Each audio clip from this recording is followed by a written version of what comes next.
Friends నమస్తే అండి. Welcome back to Shri Gayatri home food. ఈరోజు మన కిచెన్లో ఈజీగా అలాగే టేస్టీగా చికెన్ కర్రీ చూపించబోతున్నానండి. 1 కేజీ చికెన్తో మనం పర్ఫెక్ట్గా రెస్టారెంట్ స్టైల్ రుచి వచ్చేలా చేయాలంటే నేను చేసిన విధంగా ఈ స్టైల్లో ప్రిపేర్ చేయండి. రుచి చాలా చాలా బాగుంటుంది. మరి ఇక లేట్ చేయకుండా ఈ చికెన్ కర్రీని ఎలా తయారు చేయాలో ఈ వీడియోలో చూసేద్దాం. ముందుగా మనం మసాలా ప్రిపేర్ చేసుకోవాలి. మసాలా కోసం జార్లో ఒక 15 నుంచి 20 వరకు పొట్టు తీసి పెట్టుకున్నటువంటి వెల్లుల్లి, కొంచెం కొబ్బరి, అలాగే ఒక 2 నుంచి 3 ఇంచుల వరకు అల్లం కూడా చిన్న చిన్న పీసెస్గా కట్ చేసి వేసుకోండి.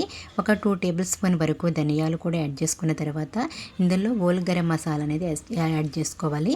కొంచెం దాల్చిన చెక్క, అలాగే ఒక 10 వరకు మిరియాలు, ఒక బిర్యానీ ఆకు, కొంచెం ఒక 7-8 వరకు లవంగాలు, 1 టేబుల్ స్పూన్ వరకు గసగసాలు యాడ్ చేసుకున్న తర్వాత 3 యాలకులు కూడా యాడ్ చేసుకోండి. ఇందులో 1 టేబుల్ స్పూన్ జీలకర్ర వేసుకుని ఒక 2 టేబుల్ స్పూన్ వరకు జీడిపప్పు యాడ్ చేసుకున్న తర్వాత స్పైసీనెస్ కోసం ఒక 3-4 వరకు గ్రీన్ చిల్లీ కూడా యాడ్ చేసుకుని తగినన్ని వాటర్ అన్ని వేసుకుని మెత్తని పేస్ట్లా ప్రిపేర్ చేసుకోవాలి. మనకి ఈ చికెన్ కర్రీకి మసాలా అనేది అప్పటికప్పుడు ప్రిపేర్ చేసుకుని కర్రీ చేయటం వల్ల చాలా చాలా టేస్ట్గా అయితే కర్రీ ఉంటుంది. ఇప్పుడు మనకి మసాలా అయితే రెడీ అయిపోయింది. కర్రీ ప్రిపేర్ చేసుకోవడానికి నేను ఇక్కడ 1 కేజీ వరకు చికెన్ తీసుకున్నాను. దీన్ని నీట్గా శుభ్రంగా వాష్ చేసుకుని వాటర్ అనేది ఏమాత్రం లేకుండా స్ట్రెయిన్ చేసుకున్న తర్వాత మనం మ్యాగ్నేట్ చేసుకోవాలి. మనం ప్రిపేర్ చేసుకున్నటువంటి మసాలా అనేది మొత్తం ఇందులో వేసేసుకోండి. అలాగే రుచికి తగినంత సాల్ట్, కొంచెం పసుపు వేసుకుని ఇందులో స్పైసీనెస్ కోసం ఇక్కడ నేను ఒక 4 టేబుల్ స్పూన్ వరకు చిల్లీ పౌడర్ యాడ్ చేసుకున్నాను. మీరు తినే స్పైసీనెస్ని బట్టి కారం అనేది యాడ్ చేసుకోండి. అలాగే కొంచెం ఒక గుప్పెడు వరకు పుదీనా కూడా యాడ్ చేసుకున్న తర్వాత ఒక 2 టేబుల్ నుంచి హాఫ్ కప్ వరకు పెరుగు యాడ్ చేసుకోవచ్చు. 1 లెమన్ జ్యూస్ మొత్తం వేసేసుకుని సీడ్స్ లేకుండా ఇలా ఫిల్టర్ చేసుకుని వేసేసుకోండి. మనం తీసుకున్న మసాలా క్వాంటిటీ అనేది 1 కేజీ చికెన్కి కరెక్ట్గా సరిపోతుంది. కర్రీ అనేది స్పైసీగా ఉంటుంది. ఇప్పుడు మొత్తం మనం చికెన్ పీసెస్కి మసాలా పట్టే విధంగా మ్యాగ్నేట్ చేసుకుని దీన్ని 1 అవర్ వరకు రెస్ట్ ఇచ్చేసి అప్పుడు మనం కర్రీ అనేది ప్రిపేర్ చేసుకోవాలి. దీన్ని మనం బయటైనా పెట్టుకోవచ్చు, ఫ్రిడ్జ్లోనే పెట్టుకోవచ్చు. ఫ్రిడ్జ్లో పెట్టుకుంటే మనకి ఇంకా టెండరీగా జ్యూసీగా కర్రీ అనేది రెడీ అవుతుంది. ఇక్కడ నేను 1 అవర్ వరకు రెస్ట్ ఇచ్చి కర్రీ ప్రిపేర్ చేస్తున్నాను.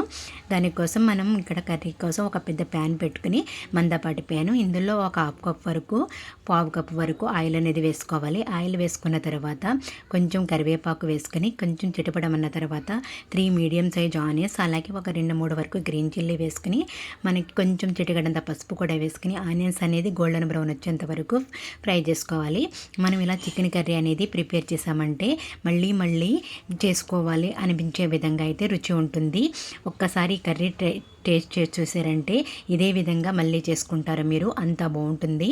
ఇప్పుడు మనకి ఆనియన్స్ అనేవి ఫ్రై అయిపోయినాయి కదా, మనం మ్యాగ్నేట్ చేసుకున్నటువంటి చికెన్ కూడా ఇందులో వేసేసుకుని ఒక 15 నుంచి 20 మినిట్స్ వరకు కుక్ చేసుకోవాలి. లెగ్ పెట్టేసుకుని ఇలా కుక్ చేసుకోవటం వల్ల మనకి చికెన్లో ఉన్నటువంటి వాటర్ మొత్తం బయటకు వచ్చేసి మంచి జ్యూసీగా టెండరీగా చికెన్ రెడీ అవుతుంది. ఒక 15 మినిట్స్ తర్వాత మనం కర్రీ అనేది ఎలా రెడీ అయిందో చూద్దాం. చూసారే కదా, వాటర్ అనేది ఇలా సెపరేట్ అయిపోయింది. చికెన్ ఇంకా బాగా మెత్తగా ఉడకటానికి ఒక 250 ml వరకు వాటర్ అయితే యాడ్ చేసేసుకుని ఒక 20 మినిట్స్ వరకు వాటర్ అనేది దగ్గరికి అయ్యేంత వరకు కుక్ చేసుకోవాలి.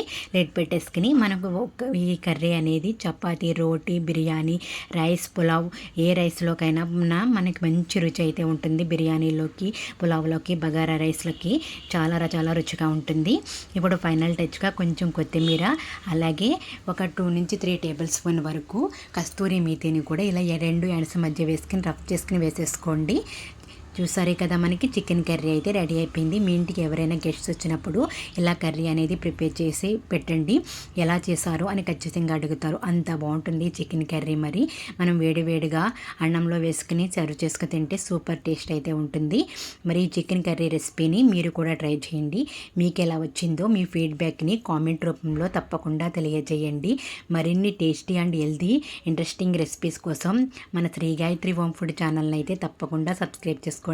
సబ్స్క్రైబ్ చేసుకున్న వెంటనే పక్కనున్న బెల్ ఐకాన్ని యాక్టివేట్ చేయండి. బెల్ ఐకాన్ని యాక్టివేట్ చేయడం వల్ల నేను ఏ వీడియో పెట్టినా కానీ మీకు నోటిఫికేషన్ రూపంలో ముందుగానే చేరుతుంది. Thanks for watching friends.